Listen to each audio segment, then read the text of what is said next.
New Oxford Modern English Book, 12th Night और What You Will। ये जो एक शेक्सपियर का, विलियम शेक्सपियर जी का जो प्ले है, that was written around the year 1601. This play is one of his greatest comedies. ये बहुत कॉमेडियल, he also wrote other comedies.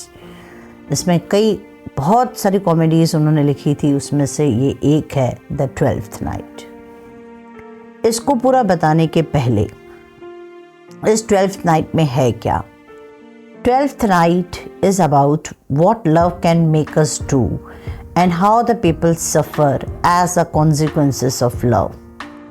12th night जो है उसमें प्यार की अहमियत को बताया गया है। उसमें ये बताया है कि कैसे लोग लव में सफ़र भी करते हैं और उनके कॉन्सिक्वेंसेस होते हैं। It contains illusions, it contains madness. इसमें पूरी तरीके से में प्ले में लोग हंसते रह जाते हैं। The title of the play जो है दैट रिफर्स टू एपिफैनी या फिर 12th नाइट जो है, ये एक्चुअली क्रिसमस सेलिब्रेशन जनवरी 6 के दिन किया जाता था। शेक्सपियर के टाइम पे ये दिन एक फेस्टिवल के जैसे मनाया जाता था जिसमें हर चीज़ उल्टी सीधी हो जाती थी। And so it is to in the mythical land of Illyria. और यही चीज़ हो रही है हमारे इस प्ले में, इसमें जो 12th नाइट है कि हर चीज़ उल्टी सीधी होके आखिर में सब अच्छा हो जाता है। तो हम पहले इसकी पूरी समरी समझ लेते हैं, समरी पढ़ लेते हैं। 12th नाइट की ब्रीफ समरी है यहाँ पे पहले। अगर हम उसको नहीं समझेंगे तो प्लेस जो बुक में है वो समझ में नहीं आएगा। यहाँ पे एक नोबलमैन है जिसका नाम है ओर्सिनो। वो समझ लो किंग है इलियारिया का, इलियारिया। और वहाँ उसको बहुत ज़्यादा, उनको डीपली इन लव, एक लेडी को बहुत ज़्यादा प्यार करते हैं और उनका नाम है लेडी ओलिविया। लेकिन जो लेडी ओलिविया है वो उनको कभी भी अहमियत नहीं देती और वो जब भी उनके पास मैसेज भेज रहे हैं तो उनको एक जवाब आता है कि she is in morning for her dead brother. उनका एक भाई है जिसकी डेथ हो गई है। तो मॉर्निंग का मतलब होता है कि वो शोक में है, वो शोक में है और वो दुख के मारे अपने आप को एक जगह पे बंद कर दिया है। न वो किसी से मिलना चाहती है, न वो किसी से बात करना चाहती। और she will not even think about marriage. जब वो मिलना और किसी से बात ही नहीं करना चाहती है तो ये क्वेश्चन ही नहीं उठता है कि वो अपनी शादी के बारे में सोचें। At this time a sea storm causes a terrible shipwreck. अब ये एक पार्ट ऑफ द स्टोरी है कि एक राजा हैं ओर्सिनो, वो ओलिविया को प्यार करते हैं और वो ओलिविया से शादी करना चाहते हैं, उन तक के मैसेज भेज रहे हैं। पर वो जो ओलिविया है वो मॉर्निंग में है, अपने भाई के शोक को, उसकी डेथ की वजह से शोक में है। ये one part of the story है। Now will move to the another part of the story. Another part of the story जो है वो दूसरा सीन है एकदम, वो इससे बिल्कुल कनेक्टेड नहीं है। समुद्र में तेज तूफान आता है। A sea storm causes a terrible shipwreck। उसकी वजह से शिप पूरी बर्बाद हो जाती है। उसमें एक भाई और बहन ट्रैवल कर रहे थे। He called Viola is swept onto the shore। वो वियोला जो है वो लहरों के साथ बह के समुद्र के किनारे पे आ गई और उसके साथ उसका भाई था जिसका नाम था Sebastian. She thinks that her twin brother Sebastian has been drowned। और जो उसका ट्विन ब्रदर था, वो दोनों ट्विन्स थे, तो जो सेबेस्टियन है वो शायद समुद्र के पानी में उस शिपव्रैक में डूब गया।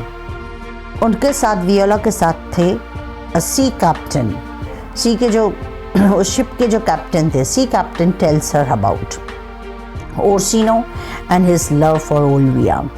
तो वियोला को जब बह के बाहर आती हैं तो वहाँ पे उनके साथ उनके कैप्टन भी थे।